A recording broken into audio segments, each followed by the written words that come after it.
भारत में आज से शादियों का सीजन शुरू हो रहा है।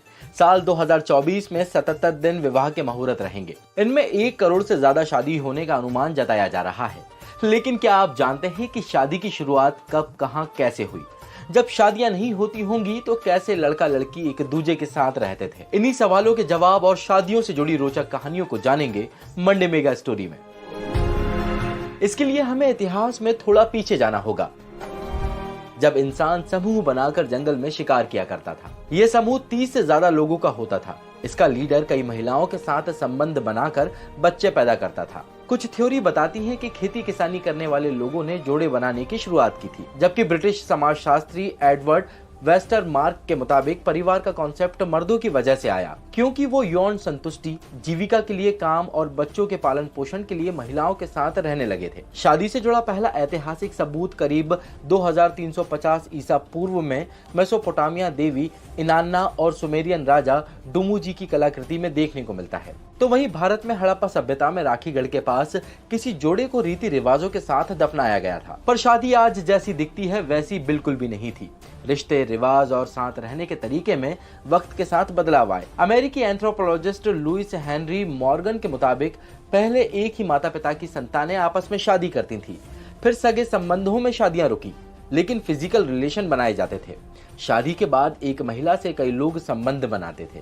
आगे चलकर पुरुष कई महिलाओं से शादी करने लगे और अब अमूमन पुरुष केवल एक ही महिला से शादी करते हैं। शादियों के इतिहास पर गौर करें तो पता चलता है कि इसमें पुरुष प्रधानता ज्यादा होती थी।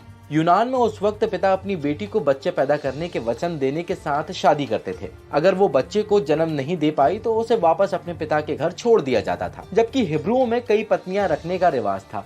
यूनान और रोम में मर्द वेश्याओं के साथ संबंध बना सकते थे। पत्नियों को घर और बच्चों की जिम्मेदारी उठाना पड़ती थी। तो वहीं भारत में वैदिक काल में शादी एक धार्मिक संस्कार था। हमारे वेदों में विवाह से जुड़े कई रीति रिवाजों का जिक्र है, जैसे कन्यादान, पाणी ग्रहण और सप्तपदी। जबकि मनुस्मृति में 8 तरह के विवाह का जिक्र मिलता है। इसमें ब्रह्म, देव, आर्ष, प्रजापत्य, असुर, गंधर्व, राक्षस और पिशाच आते हैं। इसके बाद शादियों में धर्म की एंट्री हुई और उसे मान्यता देने की शुरुआत हुई। भारत में इसका जिक्र धार्मिक ग्रंथों में मिलता है। तो वहीं दूसरी तरफ 8वीं सदी में रोमन कैथोलिक में शादी को कानूनी मान्यता देने के लिए पादरी के आशीर्वाद की जरूरत होती थी। साल 1563 में ट्रेड काउंसिलिंग में बाकायदा शादी के लिए कैनन कानून लिखा गया। शादियों में धर्म के आने से नैतिकता को बढ़ावा मिला, जिससे महिलाओं की स्थिति में सुधार हुआ। हिंदू धर्म में 7 वचन दिए जाते हैं, तो वहीं इस्लाम में शादी को कॉन्ट्रैक्ट के तौर पर पेश किया जाता है, जिसमें महिला की रजामंदी होना जरूरी है। ईसाई धर्म में महिलाओं के सम्मान की बात पादरी कहते हैं। वक्त के साथ शादियों को कानून के दायरे में लाना शुरू हुआ।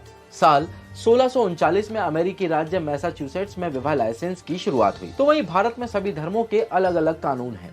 हिंदुओं के लिए हिंदू मैरिज एक्ट, मुस्लिमों के लिए मुस्लिम पर्सनल लॉ, ईसाइयों के लिए क्रिश्चियन मैरिज एक्ट और सभी धर्मों के लिए स्पेशल मैरिज एक्ट। इसके आने से बाल विवाह, उम्र, इंटरकास्ट मैरिज, मैरिटल रेप और दहेज जैसी चीजों पर रोक लगाने में मदद मिली। लेकिन सबसे बड़ा बदलाव शादियों में प्यार के आने से हुआ। पहले शादी व्यवहारिक वजहों से होती थी। शादी के बाद पति पत्नी में प्यार होता था, लेकिन प्रेम में इस तरह की स्थिति नहीं थी। भारत में प्रेम विवाह की एक नहीं बल्कि कई कहानियां मिलती हैं। भारत में अंग्रेजों ने साल 1872 में एक्ट 3 के तहत सिविल मैरिज एक्ट की इजाजत दी थी। तो इस तरह से महिला और पुरुष एक दूसरे के साथ विवाह के बंधन में बंध गए। इसमें प्रेम, सम्मान और परिवार को महत्व दिया जाने लगा। ऐसे ही और भी वीडियोस को देखने के लिए बने रहे।